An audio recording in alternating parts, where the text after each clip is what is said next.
अस्सलामु अलैकुम रहमतुल्लाहि व बरकातुहू। कैसे सब मेरे भाई और सब बहनें ठीक हैं, खैर खैरियत से हैं। उम्मीद करता हूँ कि सब ठीक होंगे, खैर खैरियत से होंगे। आज दोबारा मोहम्मद राशिद आपकी खिदमत में हाजिर हुआ है। जैसा कि आप सब भाइयों को और सब बहनों को पता है कि कल इन्होंने माशाअल्लाह सूरतुल फज्र की जो दूसरे वाली 10 आयतें माशाअल्लाह इन्होंने बहुत अच्छे तरीके से मुझे सुनाई थी। तो आज जो है आखिर वाली जो 10 आयतें हैं, कल्ला इदा दुक्कतिल अर्ज़ु, तो आज मैं इनको यहाँ से पढ़ाता हूँ इंशाअल्लाह तजवीद के साथ। तो अभी हम शुरू करते हैं। अऊज़ु बिल्लाहि मिनश शैतानिर रजीम। أعوذ بالله من الشيطان الرجيم बिस्मिल्लाहिर रहमानिर रहीम। بسم الله الرحمن الرحيم कल्ला इदा दुक्कतिल अर्ज़ु दक्का दक्का।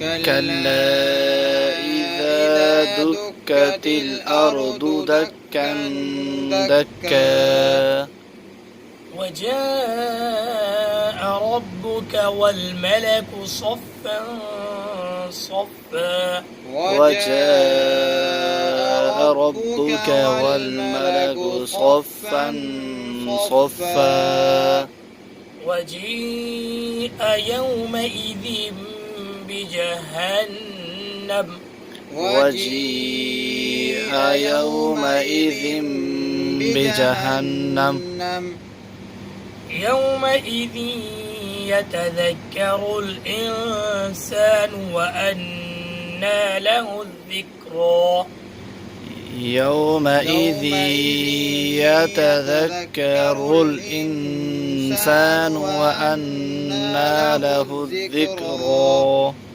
له الذكرى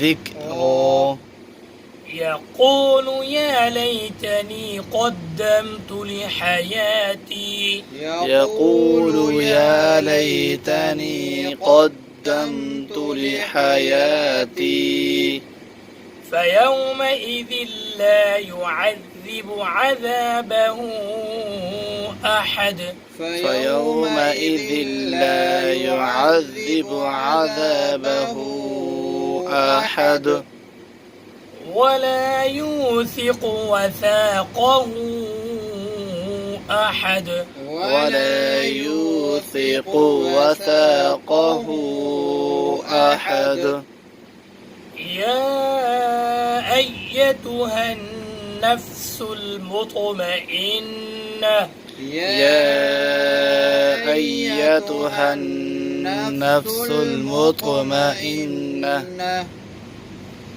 ارجعي إلى ربك راضية مرضية ارجعي إلى ربك راضية مرضية راضية مرضية راضية مرضية مرضية مرضية مرضية مرضية فادخلي في عبادي فادخلي في عبادي وادخلي جنتي وادخلي جنتي صدق الله العظيم صدق الله العظيم